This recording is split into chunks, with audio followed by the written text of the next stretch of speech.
So they all lawlessly, without approval of the state legislatures, just willy-nilly purported to change state law when it comes to elections. That is not allowed. That's completely unconstitutional.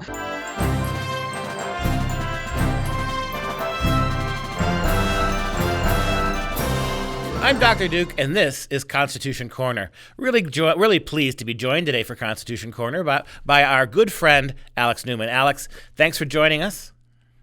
Thanks very much for having me.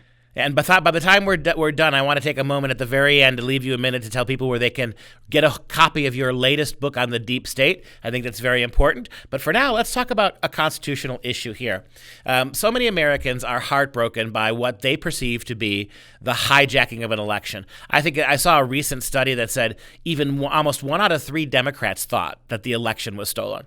So these are the guys that won, and over 30% of Democrats actually think the election was stolen, to go along with almost 80% of Republicans. This demonstrates a profound lack of faith in our institutions and a dangerous crisis moment for the Constitution. The Constitution is literally hanging by a thread. And so I'd like to ask you to address so many people who are heartbroken about this, are putting their faith in Texas and a number of other Republican states that have begun to put together a lawsuit against other states. This is something we don't very often see. States collectively suing other states.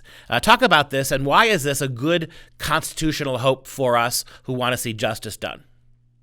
Yeah, so this key lawsuit that was filed at the Supreme Court by the Attorney General for the state of Texas basically argues that these states, Wisconsin, Michigan, Georgia, I believe Arizona, there's 4 or 5 states there. They argue in their lawsuit, and now 9 other attorneys general have joined, including my attorney general here in Florida, also Alabama, and several other Republican-leaning states. What they're saying is that the Constitution of the United States delegates the power for choosing electors to the state legislatures. There is no power for local bureaucrats. There's no power for secretaries of state elected with big Soros money. There's no power for governors. There's no power for state or federal courts. All the power for choosing electors is put in the state legislature. And the state legislatures in these cases had passed orderly procedures for how those electors for each of those states would be determined. And typically these are, you have an election, and the procedures for the election are outlined in state law approved by the legislature, and then those things need to be carried out. Well, what happened in all of these states is that local and state bureaucrats and courts and governors and others stepped in and said, we're going to change this, we're going to change that, we're going to do this differently, maybe we'll do mail-in ballots, we'll mail everybody ballots. So they all lawlessly, without approval of the state legislatures, just willy-nilly purported to change state law when it comes to elections. That is not allowed. That's completely unconstitutional. And so what these states are saying is that as a result of this chaos, the election in all these states has now been rendered null and void. I agree with them. We'll have to see whether the Supreme Court will. Unfortunately, there's quite a few swamp monsters on the Supreme Court. Everybody with a brain thinks that John Roberts is either being blackmailed or sold his soul to the dark side. Who knows? So it'll be interesting to see what happens with this, but this may very well determine the outcome of the election. If even just a few of these states have their electors disqualified or end up sending Trump electors to the Electoral College, the election could go to Donald Trump.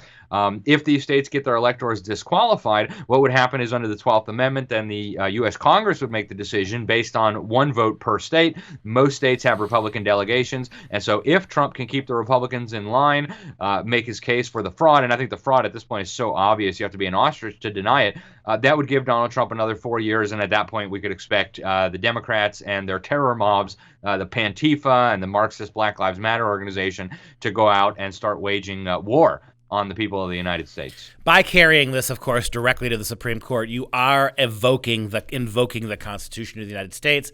As you mentioned, we know that we've got 3 staunch liberals, call it 4, because I don't see any way John Roberts is going to adhere to law if that law benefits Donald Trump. He has spent the last 2 years, and quite a bit longer actually, opposing constitutional values when it comes to a whole host of issues. This is the guy who rewrote the government's own case to turn Obamacare into a tax, right? Gave them an out for its constitutional legislative survival.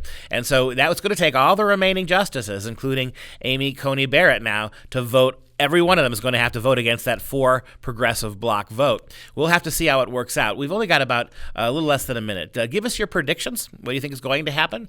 Do you think they're even going to hear the case? And then pivot real quick to where people can find your new book. Yeah, so they did agree to look at this case, and they've actually asked the states that are being sued to respond no later than Thursday at 3 p.m. And so that would be Thursday, December 10th. At 3 p.m. So the Supreme Court is taking this seriously. We'll see how these states respond. I doubt they're going to respond on the constitutional merits, because what are they going to say? Right. So it'll be interesting to see what happens. I think the only question here is, how corrupt is the Supreme Court? If the Supreme Court obeys the law and obeys the Constitution, it's done. Donald Trump has another 4 years. If not, which is a real possibility, we'll have to go to plan B, C, D, and E. And your book? Go to shopjbs.org and you can get a copy there. It's Deep State, the Invisible Government Behind the Scenes. Thank you, Alex. Thanks, Duke. Don't just know your Constitution, live it. This has been Liberty News Hour. As always, you can go to thenewamerican.com and jbs.org for more information on these topics, as well as more shows.